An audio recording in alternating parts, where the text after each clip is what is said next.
Hello guys, it's Lydia and I'm back with another video, except this time it's a hair tutorial and not a speed video, which is weird because now I'm talking, and a tutorial which I'm very bad at, by the way, so sorry for anyone watching just ahead of time. But people like hair tutorials apparently, and they've been asking me to make one, so I guess we'll do one. So start out by grabbing a brush. It's a hairbrush from DeviantArt. I'll leave a link in the description, and you just stroke it out with a base layer. I chose green because I don't usually work with green, and make sure you draw in strokes, not squiggly lines, because squiggly lines don't look good and does not work with hair. I know a lot of people do that. It doesn't work. Add in the shadows to separate the different locks of hair, and just also for the gradient, because hair is not one color, it is a gradient. And I know a lot of people just leave the hair one color and it turns into a blob.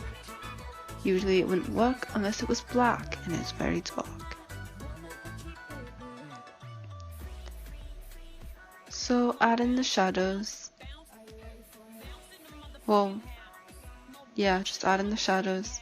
Since the hair is green, it's a pretty light color, so you would end up adding a lot more shadows than highlights, but you do still add in relatively quite a few highlights, as this is not the brightest color, but it's still pretty bright. The highlights will get toned down eventually, because when drawing hair you have to switch a lot between highlights and shadows and blend it out to look a lot more natural. You don't want anything to stick out too much. Hair is mostly a gradient, as I said before, so everything flows smoothly from one tone to another, and that requires you to use a lot of different shades of shadows and highlights. It gets easier as you keep drawing it, I guess. A lot of it's just guessing on colors. And when you're done, you can add a few flyaway hairs with a very small brush, and usually make it lighter. And the flyaway hairs just make it look more realistic, more messy. Hair doesn't always go in the same direction. There's always flyaway hairs. And then you're pretty much done.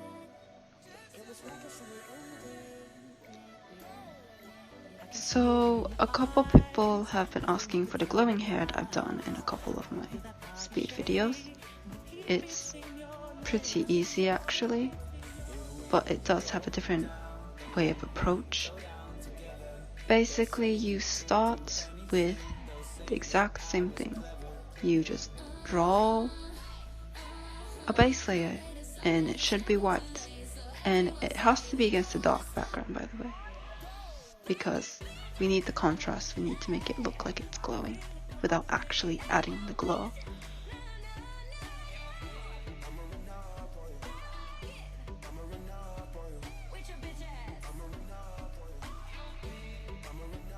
I added in a few shadows. You don't need it, it's going to be colored over. I just did it so I could see the different looks of hair, but you should never add in dark colors when doing glowing hair. It should all be neon, pastel, and white. You add in the neon of whatever color you're doing. I'm still doing green on the outside, and this makes it have the glowing effect. I'm not sure where I learned this from. I think it was from a tutorial from Tumblr, but it works, so I've been doing it, and now you know. So you add in the pastel greens where you would normally add in the shadows, so it will still differentiate the locks of hair and make it look light instead of the dark shadows of normal hair. And overall there's going to be a lot of white. The white should be the majority of the color. I got lazy with the blending. You do need to blend a lot with glowing hair though, otherwise it will look very unnatural. I just got lazy and I didn't blend it out too much, but I tried to add in more white.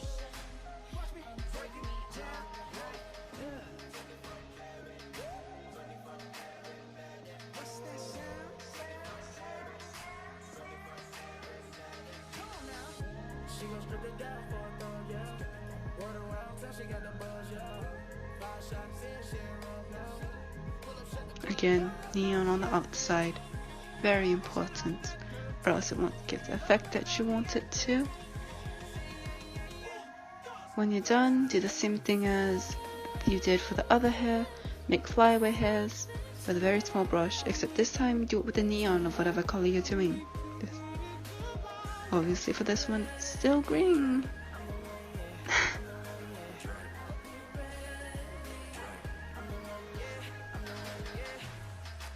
And now we're going to work on a model. This time it's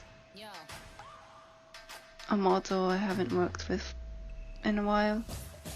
And you have to find the lighting, which is top right, as you can see from the model. You don't want to change the entire lighting of the model because that would make it very hard on you. Don't do that. And just this will help to add in the highlights and shadows later on. So basically follow the strokes of the already present hair. You don't want to create a whole new direction of hair. It will make life a lot more complicated because you're going to have to erase hair and redraw a lot more than you need to. So follow the strokes of the already present hair. That just makes everything so much easier.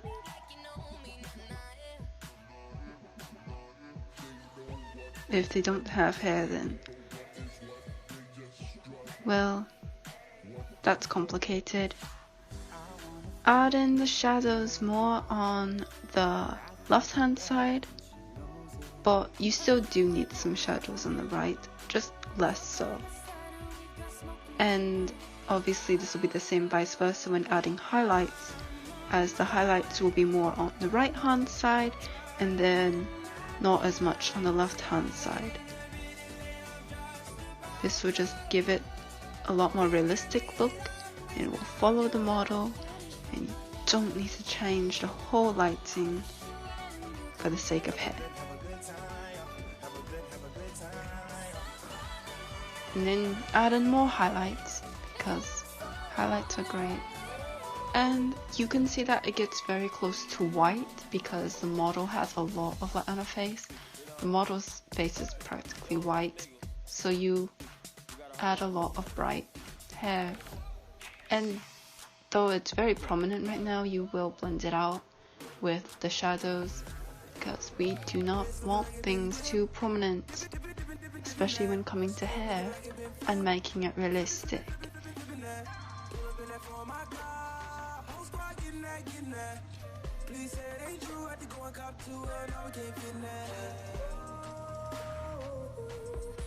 And then somewhere along the way, just switch brushes. It gives it a different texture. There are 5 textures of brushes, by the way, from the pack from DeviantArt, and switching it will make it have a more realistic texture because then all the hair strokes don't look exactly the same. You can see I'm adding more shadows where her face would be blocking it directly, or where the light wouldn't hit it at all,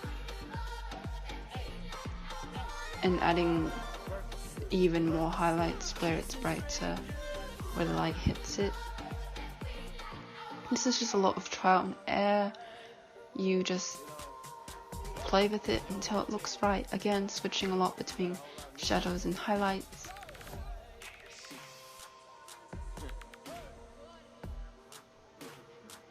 And obviously you can always redo something if you mess up. You can see where her face is blocking the light. You will add in a much darker shade of shadow than you would for the shadows on her right side, because it needs a darker color. But you should notice that I don't use black when doing it, because you should never use black when you are doing shading, because it's not good. Anyway, thanks for watching. That's all I have to say. Really sorry if this video did not help at all. I wouldn't be surprised, honestly, if it didn't help. But here we are. I'm really hoping it did help, at least a little bit. Yeah. Bye. I'll see you later.